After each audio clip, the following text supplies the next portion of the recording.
June 18, 2023. A vessel the size of a car starts its descent into the North Atlantic. 12,500 feet below the surface sits the wreck of the Titanic, the most famous shipwreck in human history. 5 people are inside. The hatch is bolted shut from the outside. There is no emergency beacon. The pilot is steering with a $30 Logitech gaming controller. Each passenger paid $250,000 to be there. Detected in the North Atlantic might be coming from the 5-passenger Titan Submersible. But as the multinational search coalition scours the Atlantic Ocean, time is running out because oxygen is running out. If the estimation of the vessel's inventors is correct, the passengers would no longer have breathable air by Thursday. 96 minutes in, contact is lost.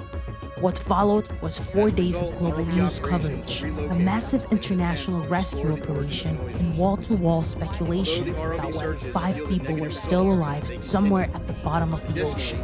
They weren't. The Titan had already imploded. It happened so fast that the people inside never had the time to register it. One moment they were there, the next, nothing. When it was all over, the world asked one question: how did this happen? Everyone had the same answer. Stockton Rush was reckless, he ignored experts, he was arrogant. They weren't wrong, but they were only looking at half the picture. I think it was General MacArthur said, "You're remembered for the rules you break." And, I've broken some rules to make this. I think I've broken them with logic and good engineering behind me. OceanGate was not Boeing. It wasn't even a well-funded startup by Silicon Valley standards. It was a small private company trying to operate in one of the most expensive environments on the planet, with the kind of funding that might only comfortably launch a software app. The first outside money, $3 million, didn't arrive until 2012, 3 years after launch. Then $10 million in 2013. After that, roughly $5 million a year for 5 straight years. Enough to keep going, not enough to do the kind of deep testing that working at 13,000 feet actually demands. In 2020, they announced their biggest round, $18.1 million. Rush said it was 100% insiders and refused to name a single investor. When companies are proud of their backers, they announce them loudly. When they're not, they don't. The co-founder who left early, Guillermo Solane, described how they split responsibilities. He was going to put in the money. I was going to run the business. But as the company grew, raising that money became everything.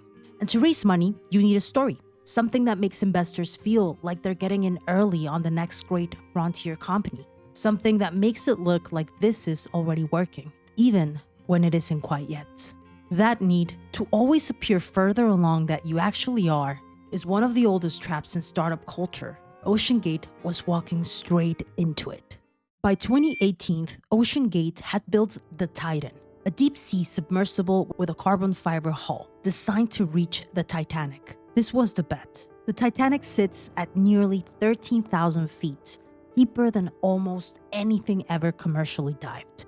Pulling this off would attract serious money and turn OceanGate from a scrappy startup into something real. But carbon fiber had never been used as a pressure vessel hull at that depth, and traditional submersibles used titanium or steel. Materials industry had decades of data on.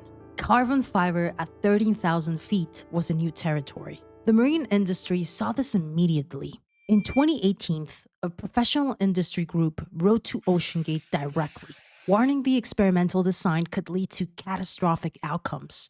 They pushed Rush to get independent third-party certification before taking passengers. He called it bureaucratic obstruction and kept going. That same year, OceanGate's own director of marine operations, David Lockridge, filed an internal report. He had serious concerns about the hull. He wanted independent testing before anyone got inside the Titan at depth. Rush fired him.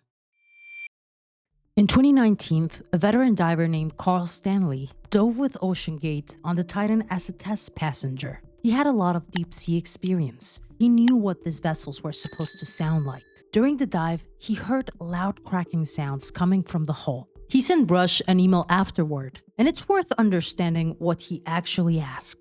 He asked Rush To imagine the project was entirely self-funded, no outside investors, no schedule driven by anyone else. Would he really keep taking people down to the Titanic before he understood what was making those sounds? Stanley was pointing at something real. The decisions about the Titan weren't purely technical. They were business decisions wearing the clothes of technical ones. The schedule existed because investors expected it. The dives continued because stopping them would have raised questions nobody at OceanGate wanted to answer. Rush never meaningfully responded. Instead, the company pushed into 2020 with their biggest fundraise yet. And with that money came a new face, paying passengers directly to the Titanic.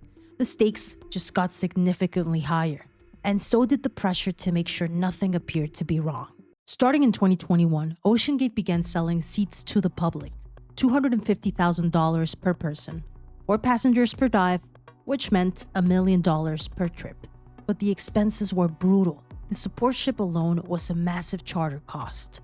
Crew, equipment, logistics, the round trip across the North Atlantic, the margins were much thinner than they looked. And filling 4 seats at $250,000 each repeatedly was not easy.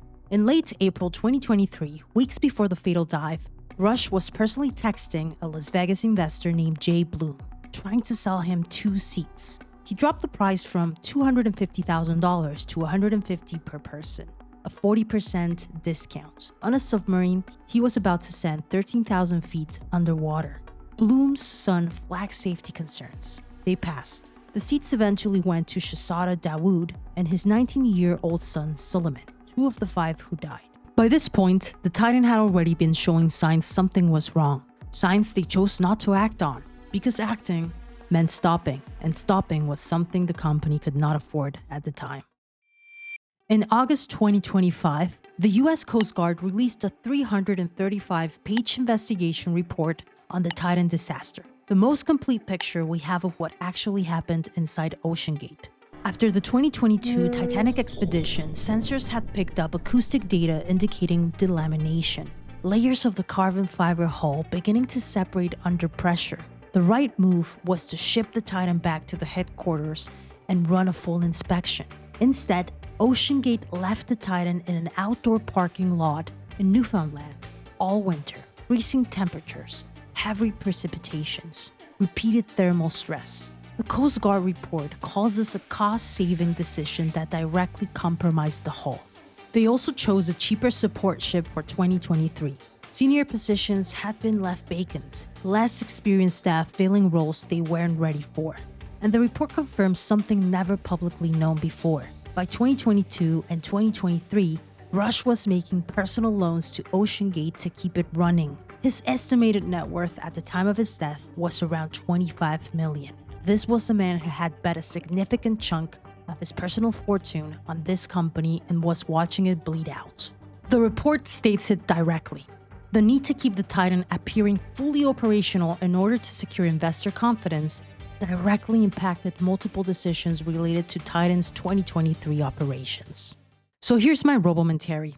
Stockton Rush was smart. Princeton engineering degree, MBA, built a company from nothing in one of the hardest industries on the planet.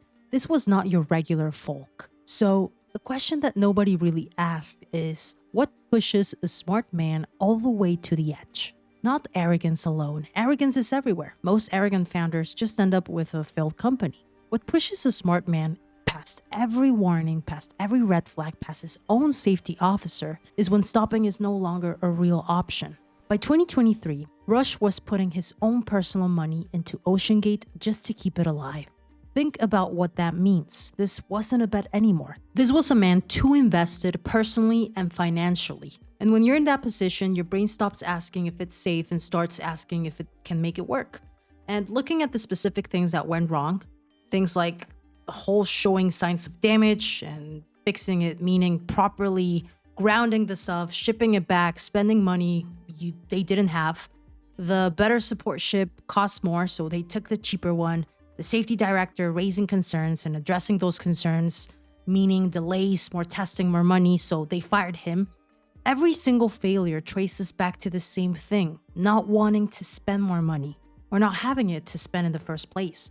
The arrogance of Rush was real because he genuinely believed that he was building something great, But financial pressure doesn't create arrogance from nothing. It just takes the arrogance that's already there and turns up the volume. It makes you dismiss the warnings faster. It makes you convince yourself the cracking sounds are normal. That's the part that got lost in all of the coverage. Everyone focused on the personality, but nobody followed the money. 5 people got into a submarine the company couldn't afford to admit was broken. And the man who sent them there wasn't just reckless, he was cornered financially.